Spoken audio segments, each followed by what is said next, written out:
Bienvenue sur Torata pour le flash info de la paracha de Shoftim. Shoftim, ce sont les différents juges et magistrats qui siégeront dès à présent dans les tribunaux que Moshe Rabbeinu avait mis en place. Nous dit le premier verset, Shofetim veshoterim titel lecha bechol she'arecha, des juges et des policiers, tu placeras sur toi à toutes les portes du peuple.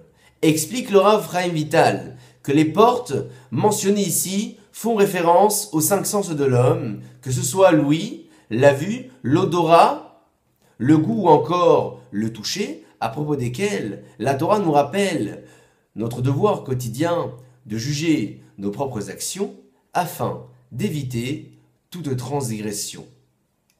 Une fois ces tribunaux mis en place, voici la Torah qui avance ce premier point de règlement en parlant de l'interdiction du shochad, une interdiction de donner un pot de vin au juge, et à propos de laquelle, nous dit le texte, qui a shochad ya'aver ene chachamim, car la gratification aveuglera l'œil du juge.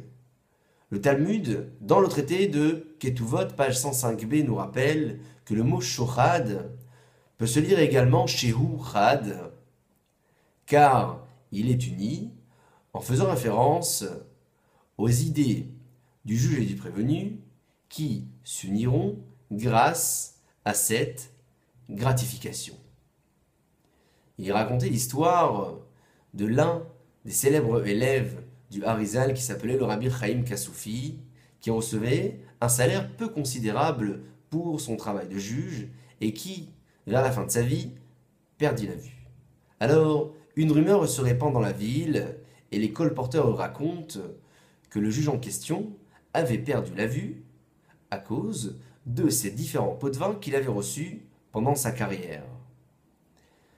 Voilà que le Rav se lève dans la dracha du Shabbat et demande à Akadosh Baruch Hu devant toute l'assemblée de lui accorder par bonté une nouvelle fois la vue afin de prouver à l'assistance toute la vérité.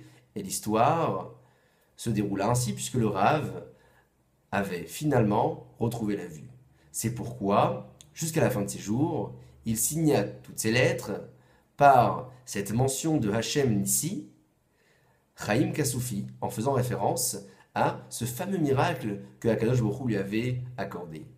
Pour conclure, nous dit le verset Tzedek, Tzedek, Tirdof, la justice, tu vas devoir poursuivre. La raison pour laquelle le terme de justice intervient à 2 reprises, nous explique le Rav Bounim de Pshisra qu'il est de notre devoir de rester objectif dans notre propre justice et ainsi mettre tous nos intérêts de côté.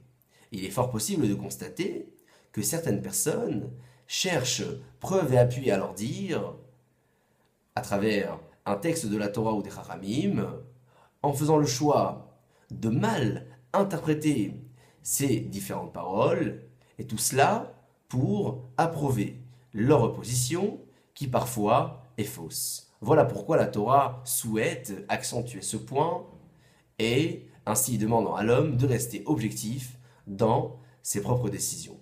Puisse Akadosh Baruch Hu nous permettre de rester lucide et objectif dans la justice qui est la nôtre dans le quotidien, pour ainsi espérer évoluer dans le quotidien dans la bonne direction. Shabbat Shalom et à la semaine prochaine.